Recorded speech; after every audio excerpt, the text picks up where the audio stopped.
नमस्कार, मैं आचार्य सुनील साक्षी। आज हम बात करेंगे प्रवाहिका अमीबिया पेचिस। बड़ा ही जटिल रोग है।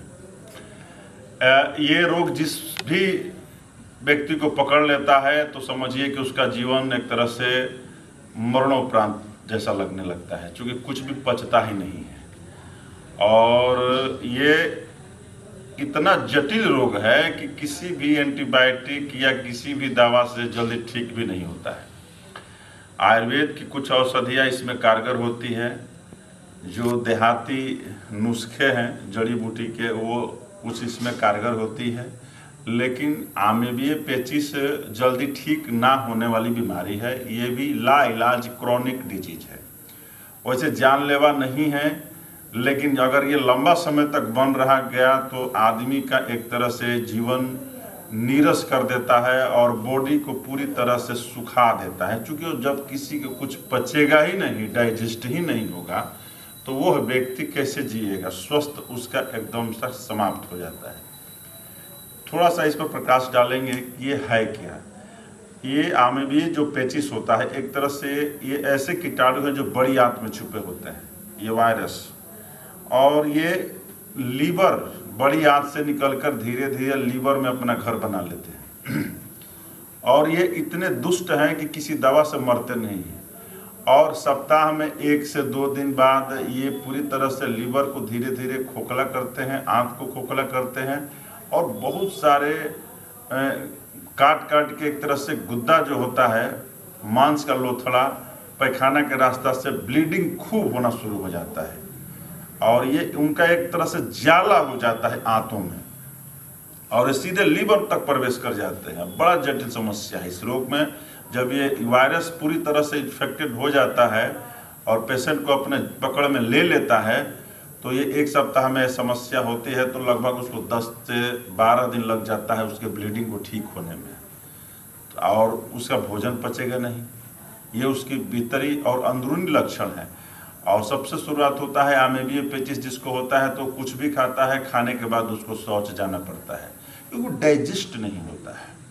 और ऐसा पेशेंट, चूंकि अचानक किसी को अमीबिया पेचिस नहीं हो जाएगा, प्रवाहिका अचानक नहीं होता है। कोई लंबा अगर खान पान दूषित है, पानी दूषित है, और कब्ज की जैसे समस्या है, और लंबा समय तक अगर किसी पेशेंट को कब्ज रह गया, तो उससे तो बहुत सारी बीमारियां उत्पन्न होती है। लेकिन किसी पेशेंट को अमीबिया पेचिस प्रवाहिका की शिकायत हो जाती है। ज़्यादातर दूषित पानी अगर कहीं मिलता है या दूषित वातावरण है, तो ऐसे पेशेंट को भी अमीबिया पेचिस पकड़ लेता है। तो ये तो हम बात कर रहे थे इसके रोग की जटिलता की समस्या को। अब हम उसके समाधान के बारे में बात करते हैं।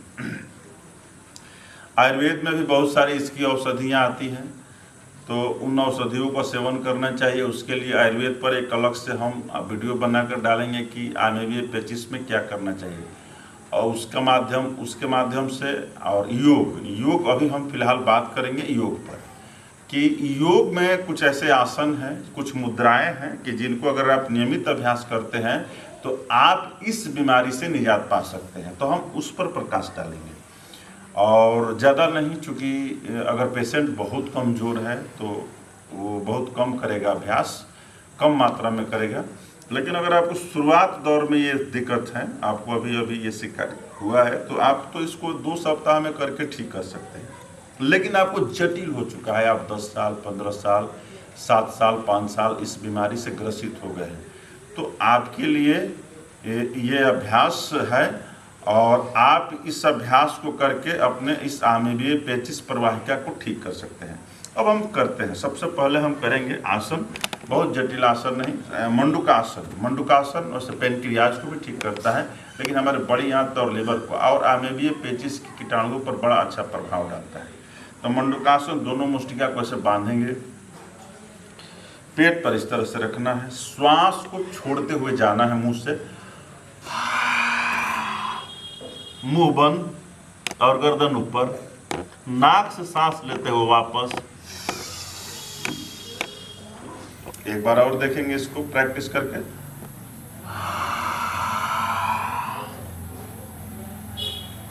थोड़ा देर इसमें होल्ड करना है, नाक से सांस लेते हुए, वापस पुनः एक बार।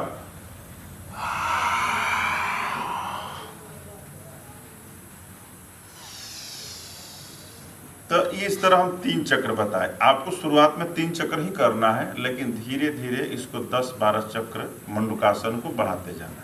अब दूसरा आसन जब हो जाए तो आप करेंगे अर्धबकासन। ये बड़ा कारगर है। मच्छिंद्रासन बहुत उच्च लेवल की चीजें होगी नहीं, तो आपको बस अर्धबकासन करना है। दाहिना पैर आपका सामने होगा और जो बायां पैर है वो ठीक है आपके घुटने के बगल में। बायां पैर आपके घुटने के बगल में, और आपका जो बायां हाथ होगा बाएं नितंब के बगल में, और दाहिना हाथ आपको बाहर लाना है, घुटने के बाहर लेना है। बस ऐसे स्पर्श करना है। और जब आप स्पर्श करेंगे तो गर्दन पीछे की तरफ ले जाना है। इसमें आप 5 से 10 सेकेंड आप माने अगर रह सकते हैं। धीरे धीरे इसका टाइमिंग बढ़ाना है। एक बार और देखते हैं।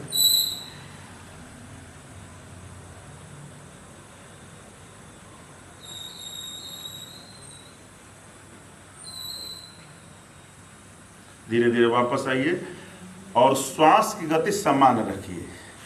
फिर ये क्रिया दूसरे पैर से, दाहिना पैर ऊपर हो जाएगा, दाहिना हाथ नितंब के बगल में, और फिर बायां हाथ बाहर ऐसे नीचे की तरफ और गर्दन पीछे की तरफ।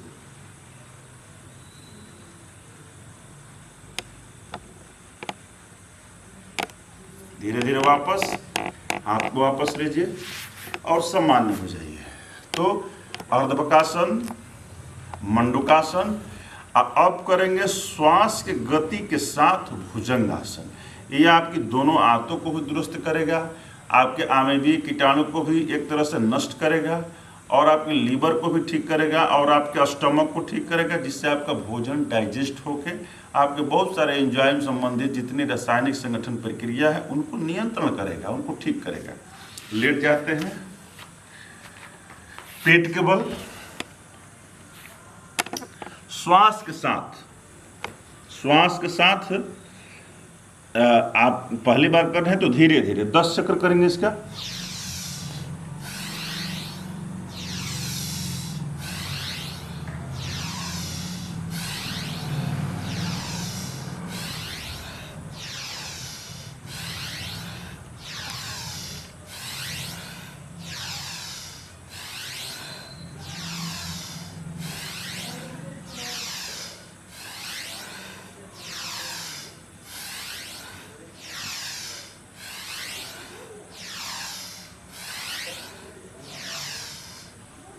चल अब हम करेंगे प्राणायाम। सुखासन में बैठ जाएंगे प्राणायाम के लिए। बायां हाथ पैर नीचे और दाहिना पैर ऊपर। 3 आसन हुआ आपका। पहला मंडूकासन, दूसरा अर्धबकासन और तीसरा भुजंगासन श्वास की प्रक्रिया के साथ। जिस उद्देश्य के लिए आपको बताया गया है उसी उद्देश्य और उसी के पर्पस में आप सोचेंगे और करेंगे, क्योंकि आपका मकसद है अमीबीय पेचिश को ठीक करना। एक आसन 100 रोग में काम करता है। किन आसन को किन आसनों के साथ जोड़कर, किन प्राणायाम को किस प्राणायाम के साथ जोड़कर देखा जाएगा और समझा जाएगा, ये उस पर आपको नहीं जाना है। आपको बस अपने पे फोकस करना है, क्योंकि आपको अमीबीय पेचिश को जड़ से ठीक करना है। चलिए अब एक प्राणायाम हम करते हैं कपालभाति। ये बहुत ज़रूरी है। जो भी आसन आप बताएं सीखे, जो भी आसन आपको बताएगा, जो चीज़ आप सीखे हैं उसको 10 सेकेंड 5 सेकेंड कीजिए उसके नियमित अनुपात में, और उसको कोशिश कीजिए कि धीरे धीरे इसका टाइमिंग बढ़ाते जाए। कपालभाति, दोनों हाथ ज्ञान मुद्रा में।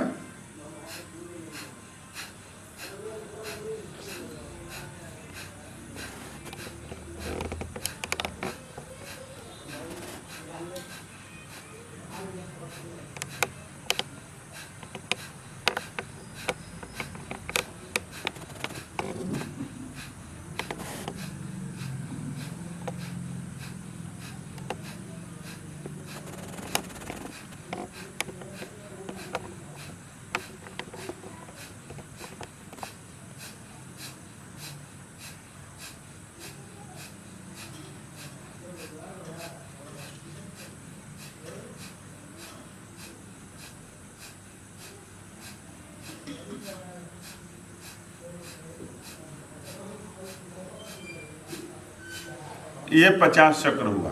इतना ही करना है आपको शुरुआत में। लेकिन आपको बहुत मेहनत करना पड़ेगा। आप चाहते हैं कि हमेशा के लिए ठीक हो जाए, तो इस प्राणायाम को आपको 50 चक्र से रोज 10 चक्र बढ़ाते जाना है। और इस तरह से आपको 1000 तक इस अभ्यास को श्वास फेंकने की प्रक्रिया को पूरा करना है। इस तरह से आपको 25 मिनट तक जब अभ्यास सध जाएगा तो आप इतनी क्रिया कर सकते हैं। चलिए अब दूसरा प्राणायाम करते हैं। एक प्राणायाम है केवली। केवली को थोड़ा जीभ ऊपर करके चोंच की तरह कौवा जैसे ऊपर करता है वैसे श्वास को खींचना है और पेट में श्वास को खाना है। हम पानी पीते हैं, भोजन खाते हैं, लेकिन हमें श्वास को खाना है। श्वास को लेना नहीं है नाक से, श्वास को खाना है। जैसे थोड़ा सा कौवा की चोंच की तरह मुंह ऊपर करेंगे और जीभ थोड़ा बाहर निकाल के ऊपर की तरह।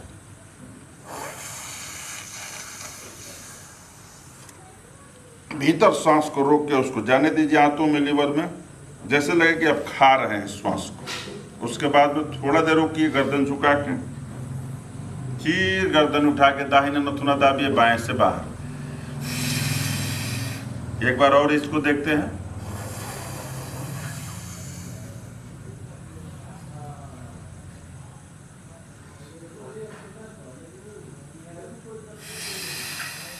एक चक्र और इसका अभ्यास करेंगे।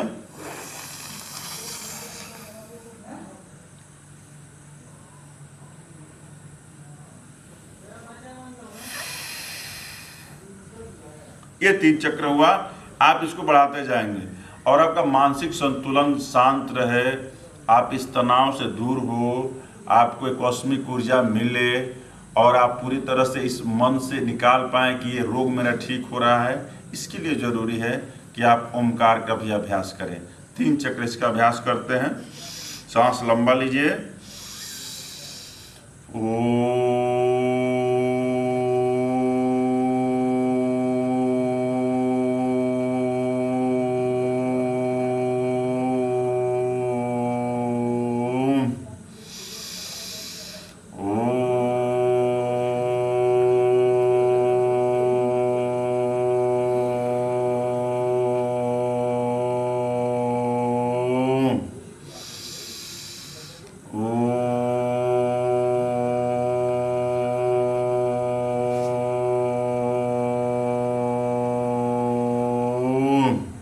ये पूरा हुआ। इतना अभ्यास कीजिए और इतने अभ्यास से आपको 1 सप्ताह में ही लाभ दिखना शुरू हो जाएगा। विशेष अगर इसमें आपको अगर परेशानी हो रही है करने में, इसके बहुत सारे आसन प्राणायाम और भी हैं, आगे चल के इसके दूसरे भाग में ऐड कर दिया जाएगा, लेकिन पहले आप इतना सीख लीजिए।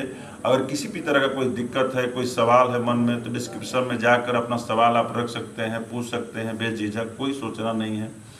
आप हमको डायरेक्ट मोबाइल से भी संपर्क कर सकते हैं।